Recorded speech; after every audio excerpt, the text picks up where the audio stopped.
So there's a way that you can improve your mental health in this really beautiful, philosophical, and spiritual way. And that's through understanding the flow state. Now, maybe after this video you're watching right now, you might want to go and watch my full guide, which I made on achieving a flow state. I'll explain to you briefly in just a few minutes here. But if you really find this interesting, just remember what I'm telling you. I've done a whole like free to watch 1.5 hour guide, step by step, like how to exactly get into a flow state. Basically, a flow state is those moments when you're really in the zone and your mind quietens down. It's always when you're doing something relatively challenging. So a lot of athletes, when they're doing some kind of competition, that's when they'll tell you like, oh, I just got into the zone. That's when you hear no thoughts in your brain and you perform at your best. That's very good for your mental health. And you can tell why, because it'll just make you feel so awesome about yourself. The issue is so many people, especially young people, live in ways where they don't even have a chance to get into a flow state.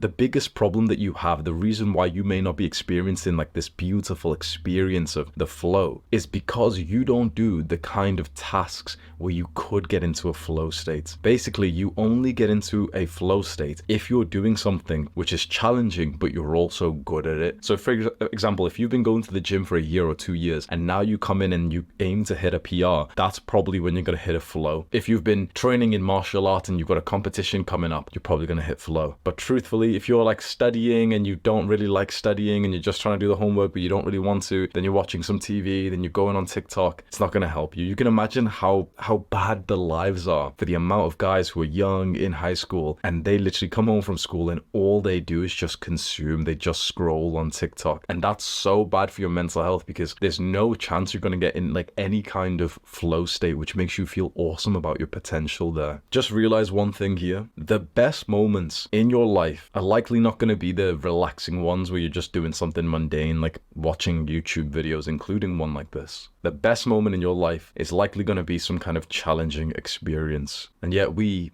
hide away from those experiences, don't we? So as an action step, I'm going to ask you a question and I want you to answer this somewhere that you can write it down. So maybe you can do the comments below this video, or you can use a notepad or whatever, right? Just answer this question. What activity often puts you into a flow state? Try and answer that question and see if you've got an activity that puts you in the zone already. Like you feel awesome. You feel like you're conquering the activity. You don't hear the words in your brain anymore. If you feel stuck and you're thinking to yourself, but I don't really have one, that's a little bit of a problem. If you are one of those many people who don't have those flow state activities, go and watch my full guide on flow state, on focus, after you finish watching this one. The other part of this section is fun. So a part of the flow state comes in the enjoyable fun activity that you get to play in. Many people are spending their entire lives basically in just work mode, and I totally understand it because as masculine men, that's what we're often like pulled towards. We just want to work, we want to grind, we want to level up. That's awesome. But if you miss out on some of the fun mindset and the playful times, you can start to suffer in your mental health. But this is where so many guys get it wrong, and you probably know so many Jeffreys that do this. They say that they need to have some fun, they need to have some relaxation time, and so they start playing video games. They start just scrolling, watching movies. That's not the kind of fun that we're talking about here, because we know that that stuff is unhealthy. Fries your dopamine receptors, turns you into a loser. You don't want to be having that kind of fun. The reason why I'm doing this is because that stuff isn't even fun. A video gamer will tell you like he plays video games for fun. If you stood and watched him play, you'd see him play like this. Oh, I almost got him. Oh, recall.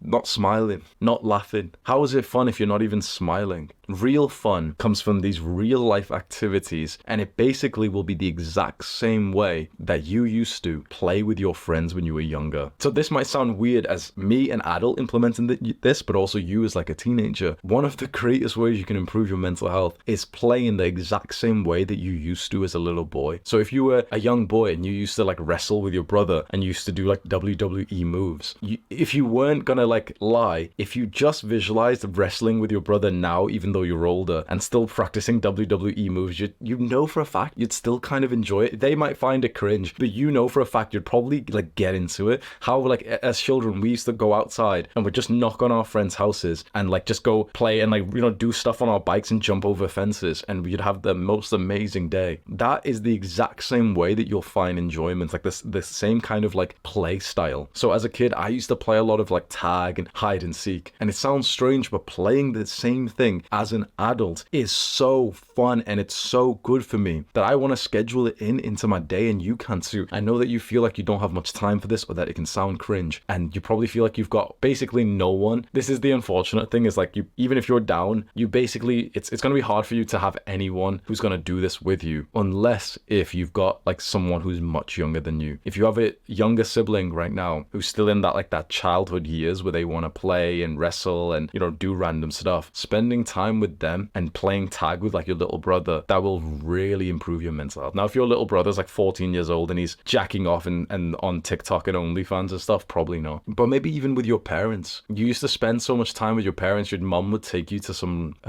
gardening stores or something, and you just look around with wonder. And these days, when we've cut that stuff out because we deem it as unproductive, we're missing that like wholesome adventure that we used to have. So here's another actionable step that you can do. I want you to do a fun audit. I want you to write down right now and think to yourself, over the last few years, what have been the most fun moments? Not the period. So don't say like, oh yeah, you know, like winter last year was really good. No. Because when we think of a period, like a good couple of months or years, that's when we don't really remember how fun it was, and we just kind of look back at it with a positive emotion because we grew a lot from that period. What I'm asking is, what were specific moments, like tell me like a 10-minute moment that was so fun? Well, you might answer is like, there probably was some random times where you played like some kind of game with someone that you cared about, and you don't do that stuff often, because it's kind of strange as when you get older and older to look over to your brother and be like, do you want to wrestle? And your brother's 210 pounds, like full-time working, he's got a wife,